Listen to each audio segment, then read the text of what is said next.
So I finally did the 10 art style challenge. Hello, my name is Nadia. You can call me Nad, and some of you may refer to me as Snooters, which is fine too.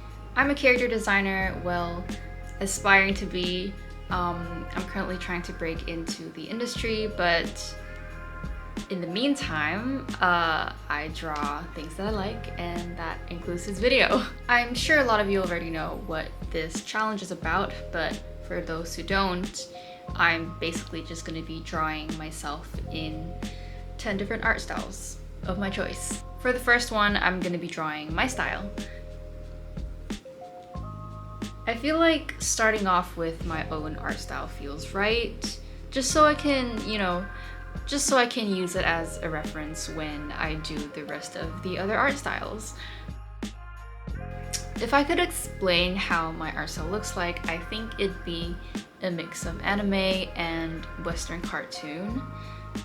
Growing up, I loved watching anime, so when I first started taking art seriously, all I wanted to do was just draw anime and manga art and manhwa. And hence the very heavily influenced, like big sparkly eyes and whatever.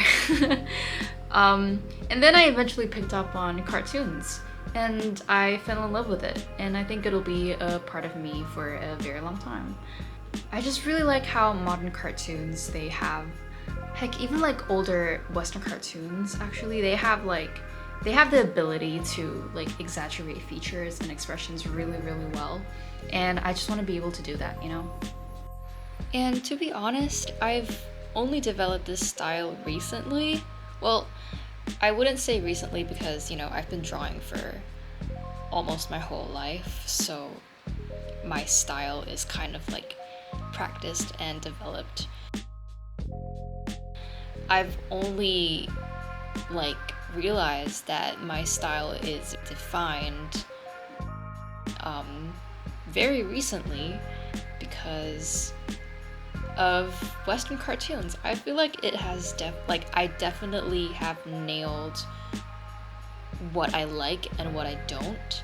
So I feel like I can probably finally say that this is my art style, if you guys get what I mean. But art styles are ever changing, just like all of us, as humans. And it's eventually gonna change. It's gonna be better, which I'm very open for and excited for. That's what art styles are all about, I feel, at least for personal artistic development, So yeah, this took a little bit longer than I thought, but it's a good warm-up. This is a good warm-up, Okay, next one, adventure time. Those who have been watching my videos, y'all know I wouldn't do an art style challenge without doing adventure time. This just had to be done. I remember seeing Adventure Time for the first time on TV when I was a kid, and I thought that the art style was really, well, to put it nicely, unique.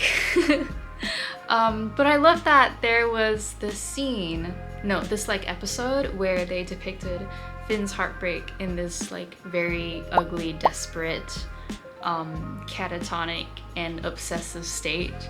It was like wow, I've never thought cartoons could do this, and it showed such raw and ugly sides of just being human. At the end of the day, he's just a 14-year-old boy with no one really there for him, no guidance other than his magic dog, Jake. And he's just navigating life and being human by himself in that post-apocalyptic world.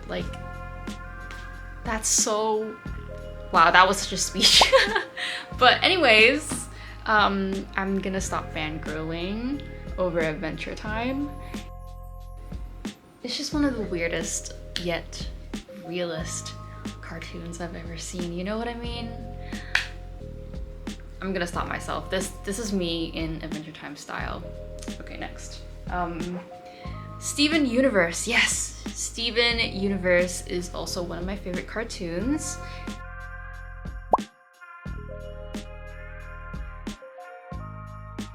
The first season though did not really do any justice for me, but and then suddenly everything just came together, which was great because I'm really glad I stuck through with it because it's one of the most beautiful cartoons I have ever seen.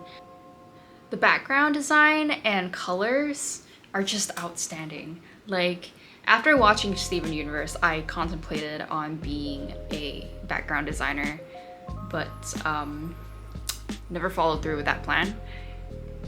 Also, can I just say that I have a huge crush on Garnet? I know, it's like everybody's crush, but like, come on, look at her. Just look at her. I remember watching every episode and just like waiting for her to have her screen time. Like, yeah, I was in love with Garnet, okay? And now I wake up every day and I just miss her. She's just so different. She's different from the other gems. If I was a Steven Universe character, like I would just be one of the civilians from Beach City and just hanging out by the beach. Like, that's what I would do. Okay, so here's me in Steven Universe style. Turned out pretty well. Okay, next one. Gravity Falls. I actually recently just finished Gravity Falls and I really liked it actually. I have the book. Hold on, I have the book right here.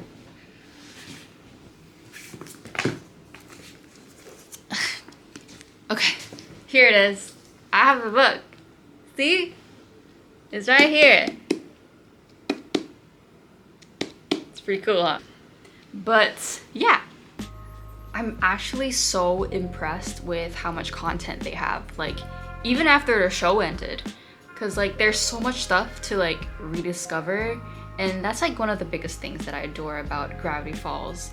Like, it keeps the fans guessing. Like, it keeps them alive, you know what I mean? But then again, I am pretty late to the party, so I can't really speak on behalf of the other Gravity Falls fans. I'm kind of sad that I wasn't part of the hype when like Gravity Falls was the hot topic, but I'm also glad that I'm late to the fandom because now I can just Google all the answers I want to decode the book. I would love to decode it by myself, but I'm just not that person. I'm not that smart. If I could have the answers for free, I'll take it. I would probably be one of the victims to one of Gravity Falls' anomalies. But yes, me in Gravity Falls style. All right, next. Yes, the Owl House has a special place in my heart. I love isekai cartoons. I've always been. For those who don't know what isekai means, Google it. I'm kidding. It's basically a subgenre of like the protagonist being transported to like a magical realm or just like another world. And growing up, I've always loved the idea of something just more than this. You know what I mean? Like, that's kind of sad, but when I was a kid, I tried to look for like portals in the wild so that I could just escape Earth or something like that. That was a weird time. That was kind of weird. I was a little bit delulu, but so is everybody else. You know, we're all a little bit crazy, a little bit weird. But yeah, the Owl House, amazing characters, incredible world building. The plot twist was a little bit predictable, but other than that, really good storyline. Like, I was hooked. And I love Ida so much. I miss her. I miss Ida. I miss just watching her do stuff, you know what I mean? She's mother. I feel like if I were to exist in the Owl House universe, I would take all of the classes, you know, like the overachiever that I am. But yeah, here's me in the Owl House style. Next one. For the next art style, I wanted to get a little bit experimental. So I want to draw me in something other than just human. So I picked Bluey. And I gotta be honest, I've never actually watched Bluey before, but I've been wanting to because I've seen a lot of clips online that showed their characters talking about topics that are usually uncomfortable and sensitive in a way where children can understand easily. And I thought that was like really, really cool. Like, where was the show when I needed it, you know? Like, I needed this. I needed this explained to me in my stupid little brain. If I had a kid, I probably won't. I probably won't. But if I had a kid, I would most likely, I would show this to my kid. The next experiment is My Little Pony. I've always wanted to draw ponies, but I've never really had the reason to, I guess. I mean, I have a lot of things that I want to draw, and ponies were one of it, but it wasn't like important enough for me to actually do it. But now I can finally use this challenge as an excuse to draw an MLP Sona. I actually had a lot of fun with this, and when I was drawing this, I saw a lot of like beautifully designed OCs. And like, y'all, My Little Pony fans, artists especially, are so good at what you do. Like, you're serving the community, guys.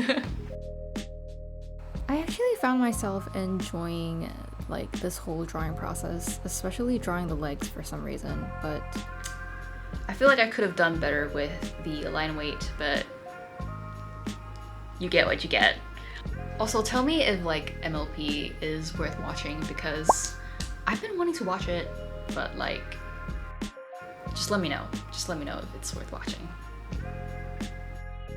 Here it is. Here's my MLP Sona. All right, next.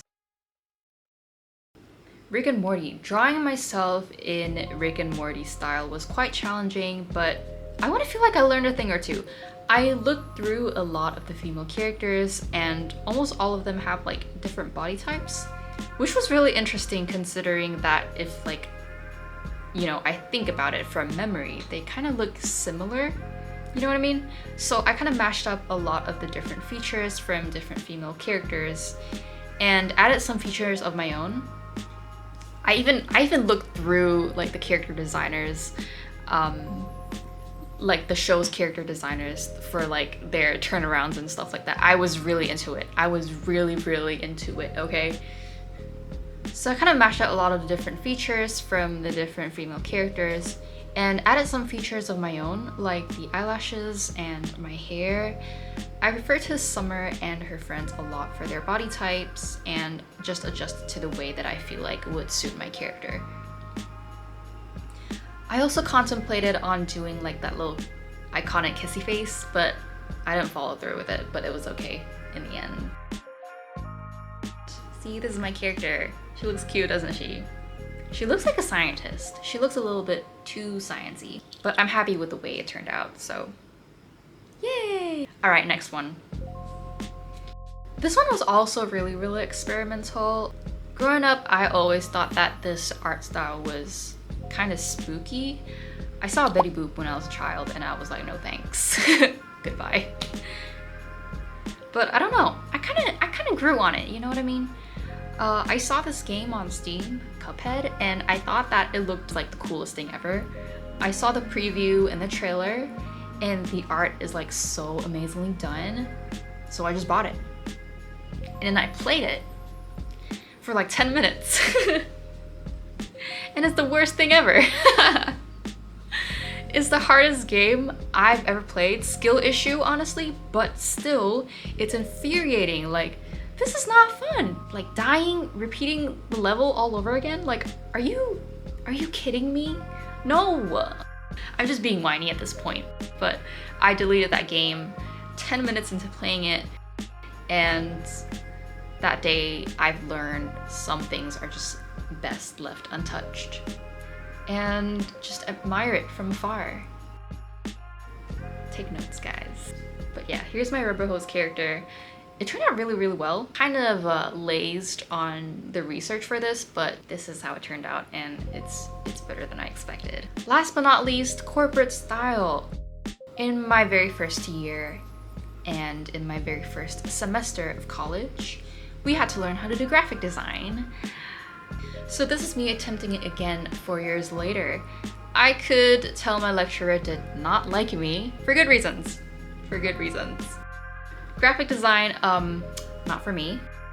Miss Lecturer, if you remember me and you're watching this video, you probably aren't, but if you are, close the tab. Close the tab immediately. No, but actually this wasn't as bad as I expected. I actually didn't have a lot of challenges drawing this, other than the personal opinion of like that the style is a bit too simple and one-dimensional. Obviously, since it's intended that way. So I added some halftones for the shadow and texture, but that's as complex that it can get. And this is how it turned out. You know, it's not so bad. It is not so bad.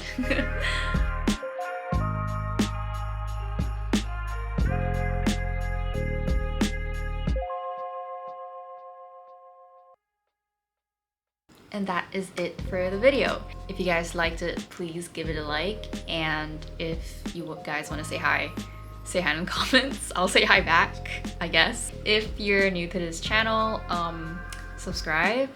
And what else? Do what you love what you do. Bye.